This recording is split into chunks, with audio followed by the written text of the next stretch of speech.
Assalamualaikum warahmatullahi wabarakatuh. Selamat sore, saya Diza Chan. Untuk video kedua dari Karate Kata kali ini, judulnya adalah sholat. Kepanjangannya adalah S-nya adalah sarapan, H-nya hati atau kolbu, O-nya obat, L-nya lahiriah, A-nya agar menjadi, T-nya takwa. Artinya adalah sarapan itu adalah makanan pertama sewaktu kita di waktu pagi hari kita bangun. Itu sarapan. Jadi merupakan makanan. Nah, hati adalah kolbu atau rohani kita. Rohani kita, makanan kolbu kita, rohani kita. Nah, dibilang obat, kenapa dibilang obat lahiriah? Karena setelah diteliti, gerakan-gerakan dalam sholat itu bisa menyembuhkan, menjadi obat dalam beberapa penyakit yang sifatnya lahir atau jasmani, jasad. Itu penelitiannya sudah ada.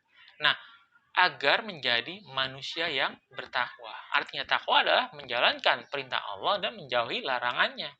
Seperti yang diajarkan baginda Muhammad. Itulah sholat. Nah, sekarang yang akan saya share selain karate kata sholat ini bukan dari kepanjangannya tersebut atau dari kata-kata dalam karate kata tersebut. Yang pertama ya, yang saya ingin tekankan lah, ingin saya share supaya kita mengetahui. Saya ingin pertama memberikan gambaran secara filosofi apa itu sholat. Maksudnya sholat itu apa?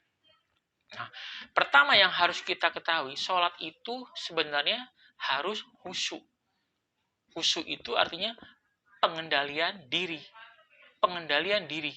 Nah, apa yang dimaksud khusyuk atau pengendalian diri itu adalah supaya kita umat Islam yang menjalankan sholat, terutama yang wajib 5 waktu, supaya kita terbiasa, terkendali.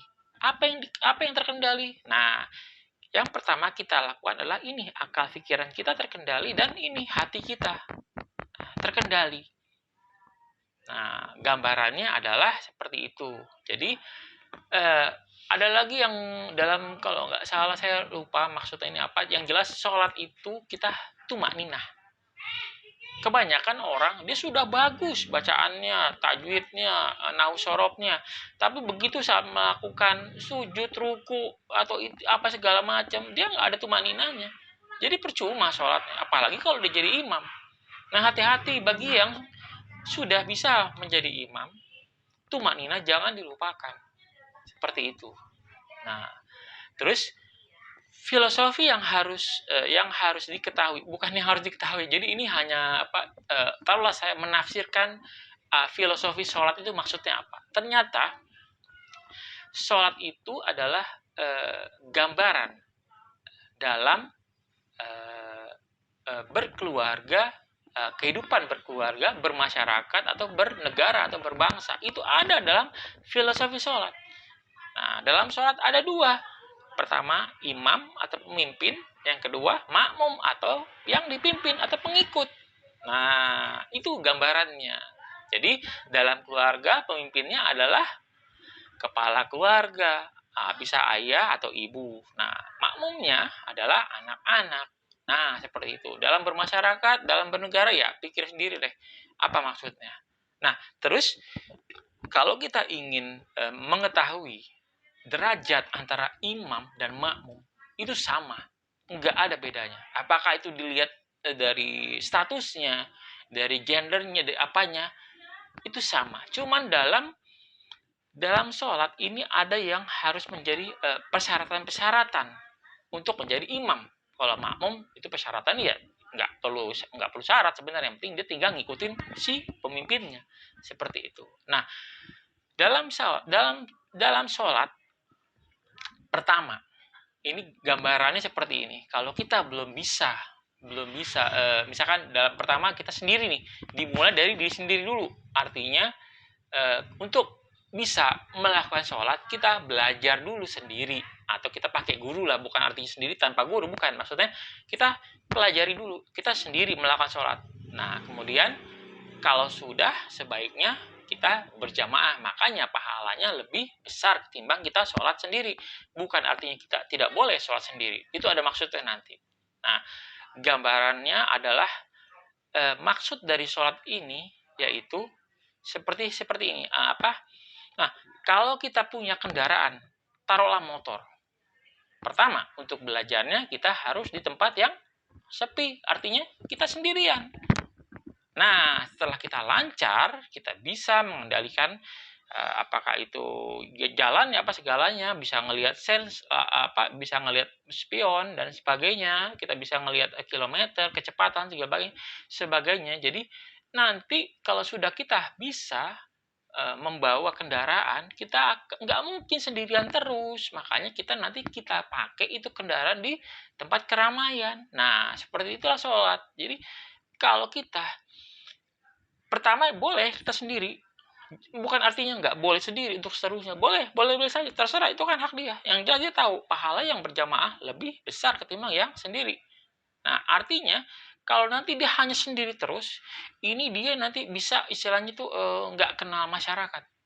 Nah, maksud dari berjamaah supaya kita bisa berkumpul dengan masyarakat, dengan tetangga, dengan yang beda status segala macamnya. Nah, seperti itu. Nah, terus yang namanya imam, pertama dia harus balik. Dia harus tahu.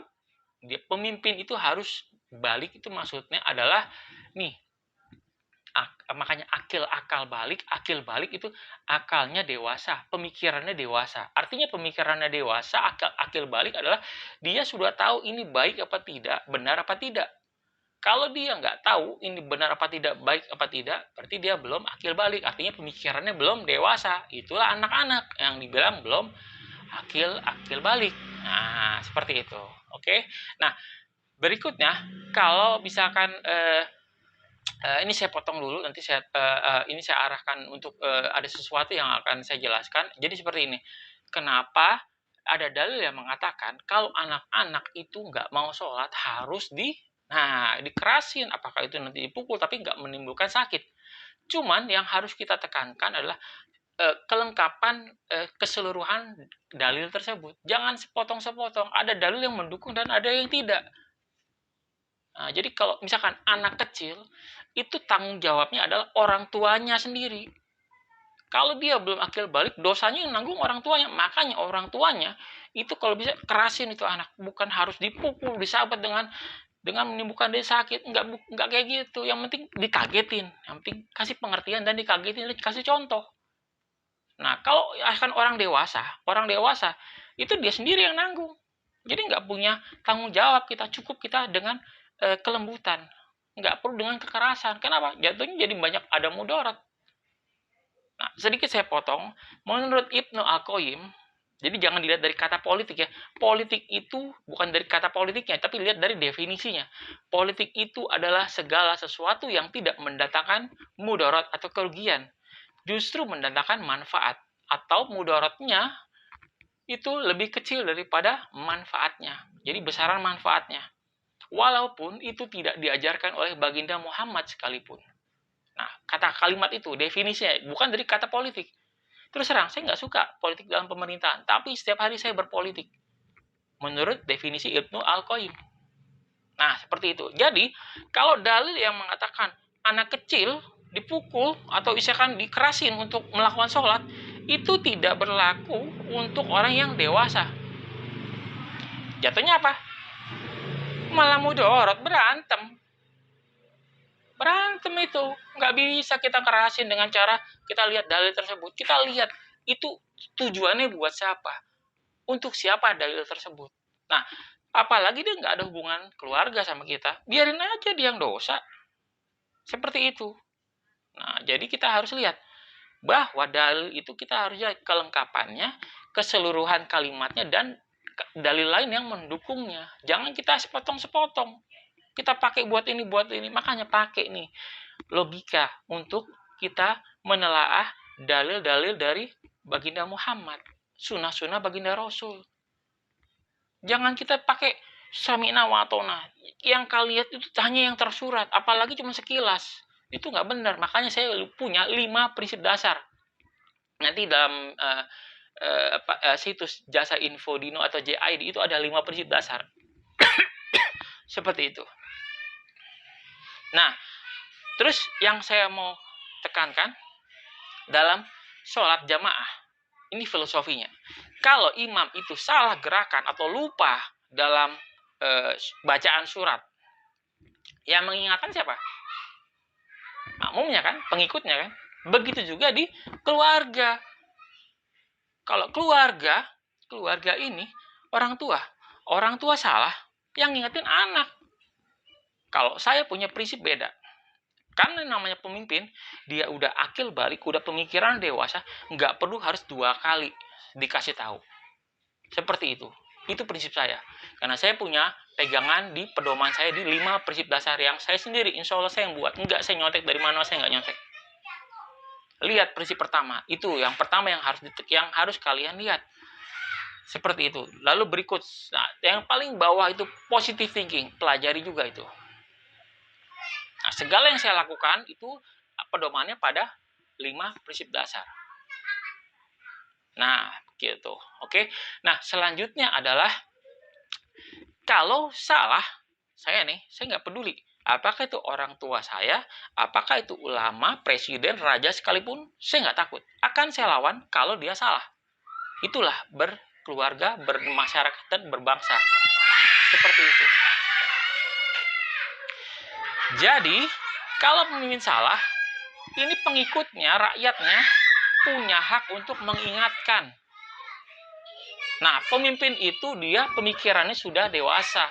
Jadi kalau dikasih tahu sekali, jangan sampai 2 kali. Harusnya dia introspeksi kalau salah. Bukan nyalahin yang dipimpin. Nah, dalam agama Islam, bukan hanya anak yang durhaka sama orang tua, tapi orang tua juga punya dosa sama anak. Itu makanya Islam itu adil. Nggak bisa kita cuma ngelihat dosa orang tua, dosa anak sama orang tua. Nah, dia nggak mikir orang tua ternyata bisa punya dosa sama anak. Seperti itu. Nah, jadi filosofinya seperti itu. Kenapa? Derajatnya sama antara pemimpin dan yang dipimpin, imam dan makmum, orang tua dan anak, guru dan murid. Siapa lagi? Semuanya yang namanya pemimpin dan yang dipimpin sama derajatnya. Makanya yang baik adalah, misalkan dalam kita belajar, misalkan jadi guru nih, kita jangan ngajarin doang, tapi kita juga harus belajar dari orang yang belajar dari kita. Kalau kita jadi guru, artinya kita harus tahu ini anak udah ngerti atau belum, udah paham atau belum, takutnya dia salah. Apalagi kalau kita udah ngajarin ternyata dia niatnya untuk kejahatan, itu bahaya. Dosanya yang nanggung gurunya. Dia punya dosa, gurunya udah ngajarin tapi dia nggak ngerti bahwa ternyata anak ini niatnya buat yang nggak benar, muridnya buat yang nggak benar. Gurunya jadi dosa. Seperti itu. Makanya hati-hati. Jadi jangan kita semena-mena. Walaupun apalagi kalau kita ini sebagai seorang pemimpin, seorang kakak, orang tua, seorang apalah yang lebih tua dari yang lebih taruhlah kita punya pengalaman atau pemikiran yang dewasa, lebih tua, mungkin pengalaman, ilmu dan sebagainya dari orang yang kita pimpin. Nggak bisa kita semena-mena.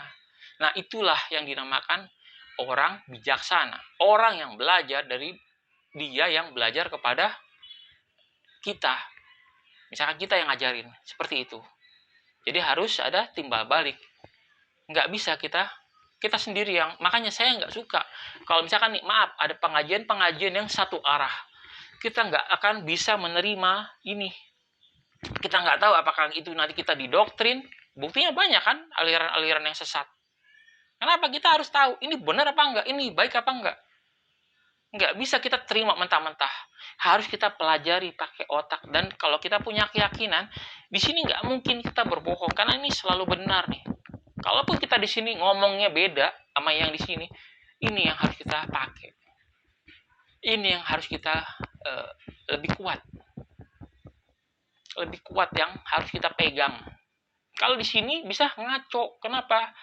Kalau kita sudah terpengaruh sama yang, ditaruhlah istilah dalam Islam itu zuhud dunia, terpengaruh sama apa? Uang, sama harta, sama pangkat sama apa segala macam. Ini jadi ngaco, saya ngomong kemana-mana nih, maklum. Jadi saya istilahnya, saya punya istilah namanya onani, omong ke sana ke sini. Jadi kayak gini saya. Jadi ngocehnya kemana-mana. Nah, jadi jangan berpikir dari sesuatu yang hanya tersirat. Tapi kita lihat juga apa yang dari sesuatu apa yang tersurat, tapi kita lihat juga apa yang tersirat dalam yang tersurat tersebut, atau kita bolak-balik. Nah, kalau yang sudah mempelajari 5 prinsip dasar, dia nggak akan banyak komentar. Karena dia sudah mengerti, dia sudah tahu, dia sudah mengerti, dan dia sudah paham apa itu 5 prinsip dasar. Dari prinsip yang pertama sampai yang terakhir. Dia nggak akan ngoceh. Karena dia orang-orang yang seperti ini yang saya senang. Orang yang mau belajar, mau menerima informasi. Walaupun dia lebih mengerti dari saya yang menciptakan 5 prinsip dasar. Tapi orang-orang yang seperti ini, orang yang akan lebih kuat nanti ininya dia, keyakinan dia. Akan lebih kuat nanti pegangan dia, pedoman dia. 5 prinsip dasar tersebut. Nah, jadi saya lagi onani nih, omong ke sana ke sini. Nah, seperti itu. Kalau di Facebook kalian melihat saya tulis gila onani, G-nya itu gue ini lagi asik omong ke sana ke sini. Jadi jangan salah paham tentang apa yang tersurat. Lihat apa yang tersirat. Apa isi dari gila onani tersebut. Jangan kita berpikir negatif thinking. Nah, makanya itu paling bawah tuh di 5 prinsip dasar saya cantumkan teori positive thinking. Tonton itu, pelajari teori positive thinking. Oke, saya lanjutin lagi tentang sholat. Nah, selanjutnya itu sudah itu ya gambaran saya, pegangan saya. Saya nggak peduli nanti saya dibilang apakah anak durhaka atau yang bagaimana. Yang penting itu saya sendiri ya. Saya yang akan nanggung dosa saya sendiri. Terserah mau dibilang orang durhaka. Yang penting orang yang saya ingatkan itu berubah. Kenapa? Kalau dia salah, saya akan keras.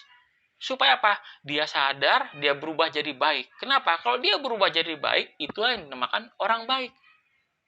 Nah, kalau dia sudah berubah jadi baik, dia insya Allah nggak akan dibenci sama Allah. Dan nanti makhluk lain pun nggak akan membenci dia. Khususnya kepada orang tua saya.